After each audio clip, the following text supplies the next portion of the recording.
जय हिंद दोस्तों, नमस्कार। बात कर लेते हैं अभी की सबसे बड़ी खबर की, जहां पर चाइना ने एन मौके पर कहा नो, तो ट्रंप के छूट गए पसीने, आने लगी भारत की याद। दोस्तों बताएंगे अमेरिका के किसानों ने ट्रंप के खिलाफ ही बगावत छेड़ दिया। सोयाबीन बनी ट्रंप के लिए बहुत बड़ी सरदर्द। दोस्तों अमेरिका के सोयाबीन किसानों पर दशकों का सबसे बड़ा संकट आ चुका है, जिसने एक बार फिर से ट्रंप को भारत की तरफ देखने के लिए मजबूर कर दिया है। बताएंगे अभी की सबसे बड़ी खबर, कैसे अमेरिका के सामने दुनिया के सामने बनने चले थे हीरो, सोयाबीन किसानों ने बना दिया जीरो। दोस्तों उधर बताएंगे भारत के चिकन नेक पर बहुत बड़ी खुराफात की बहुत बड़ी साजिश, मोहम्मद यूनुस ने अपने दूत को आईएसआई से मिलने भेज दिया, पाकिस्तान मिलकर बनाएंगे रणनीति। आखिर क्या है भारत को लेकर कितना बड़ा है खतरा, सबसे पहले आपको बताएंगे। लगे हाथों बताएंगे एशिया कप में हारते ही पीओके में मचा बवाल, सड़कों पर उतरे हजारों लोग, शहबाज शरीफ के खिलाफ छेड़ दिया भारी प्रदर्शन। दोस्तों सरकार को बंद करनी पड़ गई इंटरनेट,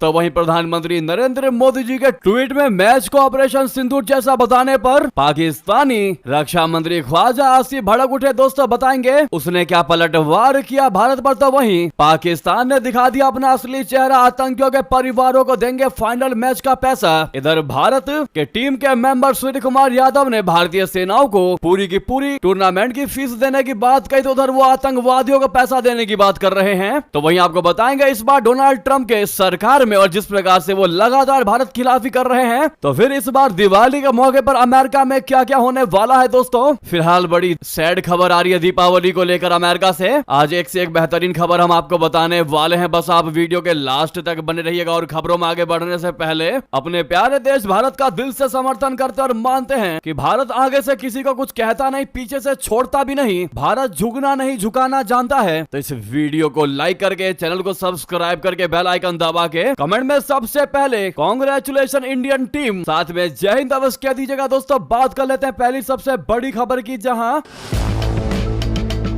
अमेरिकी सोयाबीन किसान बहुत बड़ी मुश्किल में फंस गए। दोस्तों चाइना ने उनसे सोयाबीन खरीदना बंद कर दिया है। ये अमेरिका की ओर से चीन के सामानों पर टैरिफ लगाने के जवाब में हुआ है। दोस्तों अब किसानों को समझ नहीं आ रहा है कि वे अपनी फसल कहां पर बेचे। भारी मात्रा में स्टॉक जमा हो गया है सोयाबीन का और उसकी अब खरीदारी कोई बचे ही नहीं है। ट्रंप के टैरिफ के बाद भारत तो वैसे भी नहीं खरीद रहा और अब चीन ने भी सोयाबीन खरीदने से मना कर दिया। चीन उनके सोयाबीन का बहुत बड़ा खरीदार था। दोस्तों इसी वजह से पूरे उद्योग में अनिश्चितता फैल गई। बता दें अमेरिकी सोयाबीन संकट भारत के लिए सुनहरा अवसर हो सकता है, विशेष रूप से खाद्य तेल और तिलहन उत्पादन के क्षेत्र में। जी हां, भारत दुनिया में खाद्य तेल के सबसे बड़े आयातकों में से एक है। हम अपनी आवश्यकता का बड़ा हिस्सा आयात करते हैं, इससे हमारे विदेशी मुद्रा भंडार पर दबाव पड़ता है। अमेरिकी सोयाबीन संकट इस स्थिति को बदलने में मदद कर सकता है। ये संकट भारत के लिए सिर्फ सस्ते में कुछ तेल खरीदने का मौका नहीं है, बल्कि ये लंबी अवधि के नीतिगत बदलाव का मौका हो सकता है। अमेरिका में सोयाबीन की फसल कटाई के लिए तैयार है, लेकिन किसानों को पता नहीं है कि वे अपनी फसल कहां बेचेंगे। चाइना ने खरीदना बंद कर दिया है। चीन आमतौर पर अमेरिका के कुल सोयाबीन बिक्री का कम से कम 1/4 हिस्सा खरीदता था।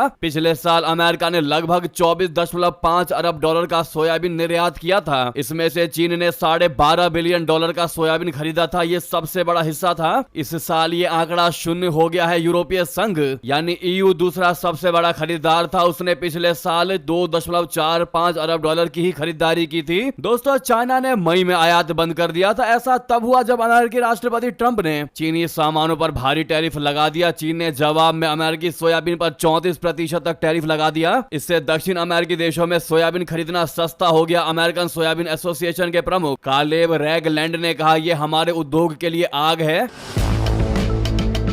दोस्तों अमेरिकी सोयाबीन एक्सपोर्ट काउंसिल के सीईओ जिम सटर ने आने वाले कटाई के मौसम पर चिंता जताई है। उन्होंने कहा कि मैं ईमानदारी से चिंतित हूं कि समय खत्म हो रहा है। उन्होंने ये भी बताया है कि मई और सितंबर के बीच 4 दौर की बातचीत हुई, लेकिन सोयाबीन व्यापार पर कोई प्रगति नहीं हुई है। दोस्तों सोयाबीन के अलावा चीन के जवाबी टैरिफ ने अमेरिका के ज्वार, मक्का और कपास के उत्पादकों को भी प्रभावित किया है। समुद्री भोजन के निर्यात पर भी तगड़ा असर डाला है। फिर भी सोयाबीन अमेरिका का शीर्ष खाद्य निर्यात है ये विदेश में बेचे जाने वाले सभी कृषि सामानों का 14% है दोस्तों। जैसा कि पहले कार्यकाल में हर कोई ये समझ रहा था कि डोनाल्ड ट्रंप बहुत समझदार राष्ट्रपति हैं और दूसरी बार भी लोगों ने इसीलिए उनका भर भर कर समर्थन किया, लेकिन दोस्तों इस बार पता चल रहा है कि ट्रंप के जितना बड़ा मूर्ख राष्ट्रपति कोई हो ही नहीं सकता, क्योंकि वो सिर्फ फैसले लेते हैं, उसके पीछे कॉन्सिक्वेंसेस, उसका परिणाम क्या हो सकता है वो नहीं सोचते। ट्रंप को लग रहा था कि वो भारत पर दबाव डालेगा तो भारत उसके आगे झुक जाएगा, लेकिन ट्रंप को पता होना चाहिए कि भारत वो देश है जो झुकेगा नहीं लेकिन झुका सकता है।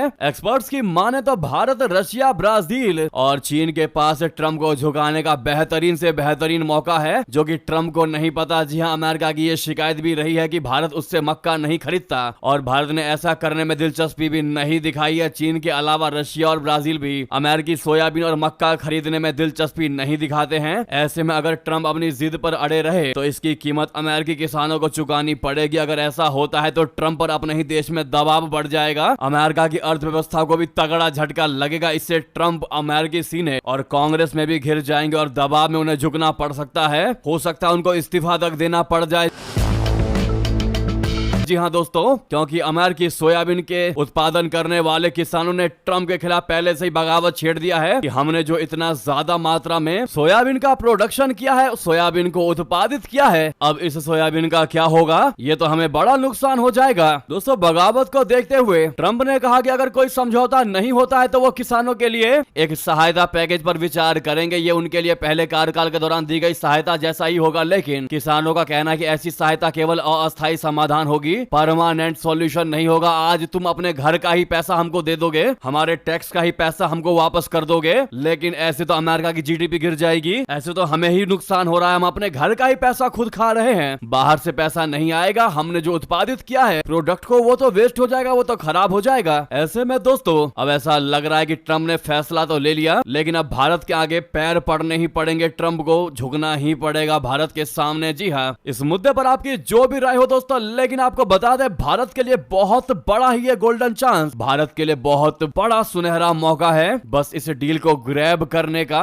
इंतजार है। जी हाँ दोस्तों, ये बहुत बड़ी और बहुत अच्छी खबर थी और इस खबर ने बता दिया कि ट्रंप बिना सोचे समझे फैसला लेते हैं और भारत और चीन इन मामलों में एक समझदार देश की तरह एक्ट करते हैं। दोस्तों, भारत की समझदारी के लिए एक लाइक तो बनता है और मानता है कि जिस स्पीड से ट्रंप ने भारत के साथ संबंध तोड़ने की बात, भारत पर दबाव बढ़ाने की बात की है, उसी स्पीड से वो भारत के सामने हाथ भी जोड़ेगा। तो इस वीडियो को जितना ज्यादा हो सके शेयर कर दीजिएगा दोस्तों, व्हाट्सएप, फेसबुक ग्रुप, जहां पर भी आपका ग्रुप हो, लेकिन लास्ट में शेयर कीजिएगा। फिलहाल लाइक कर दीजिए और कमेंट कर दीजिएगा। अगली खबर की बात कर लेते हैं, जहां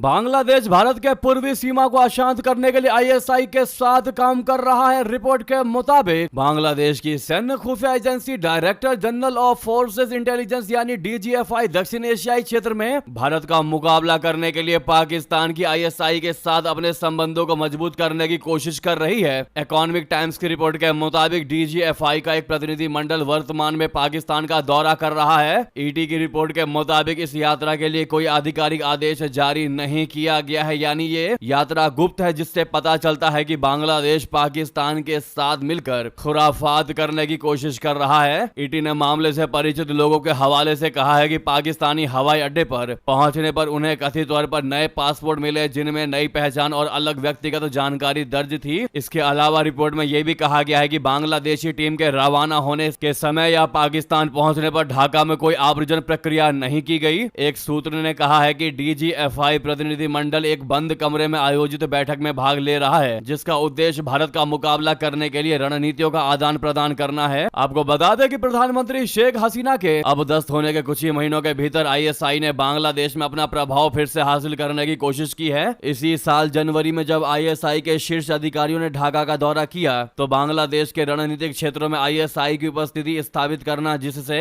1971 से पहले के दिनों वाली पाकिस्तानी सेना की उपस्थिति फिर से बहाल हो सके, इस एजेंडे में प्रमुखता से शामिल था। जी हां दोस्तों, नेक्स्ट खबर बता दें,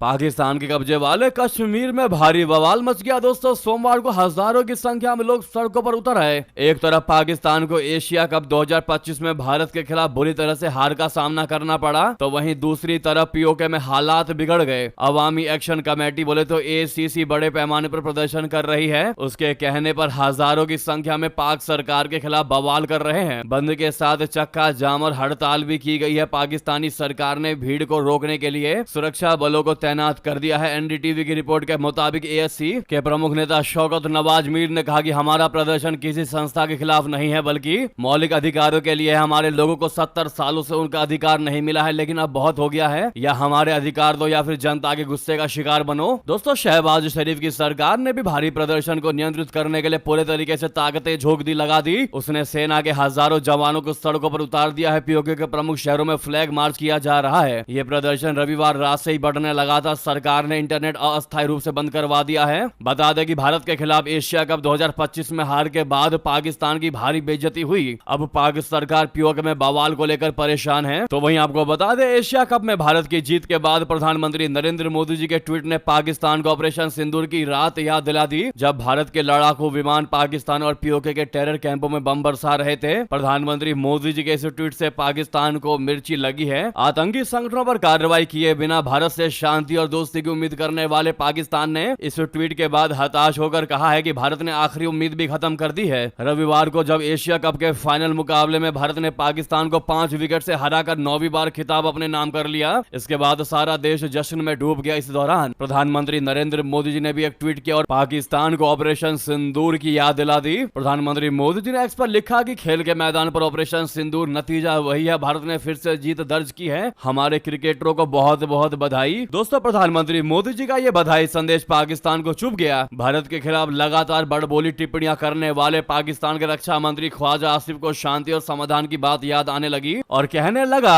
कि भारत के साथ सुलह की उम्मीद खत्म हो चुकी है, शांति की उम्मीद खत्म हो चुकी है भारत के साथ में। तो वहीं दोस्तों, मोहसिन नकवी जो कि पाकिस्तान के गृह मंत्री भी है, उन्होंने एक्स पर लिखा कि युद्ध को खेल में घसीटना खेल भावना का अपमान करता है। समय बड़ी बात दोस्तों, प्रधानमंत्री नरेंद्र मोदी जी का यह ट्वीट एक्स पर काफी पॉपुलर हो गया। 24 घंटे से कम समय में ही इस ट्वीट को 2 करोड़ लोग देख चुके हैं और हजारों लोगों ने प्रतिक्रिया दे दी। इस पर आपकी जो भी राय हो दोस्तों। लेकिन नेक्स्ट और बड़ी चौंकाने वाली खबर आपको बता दें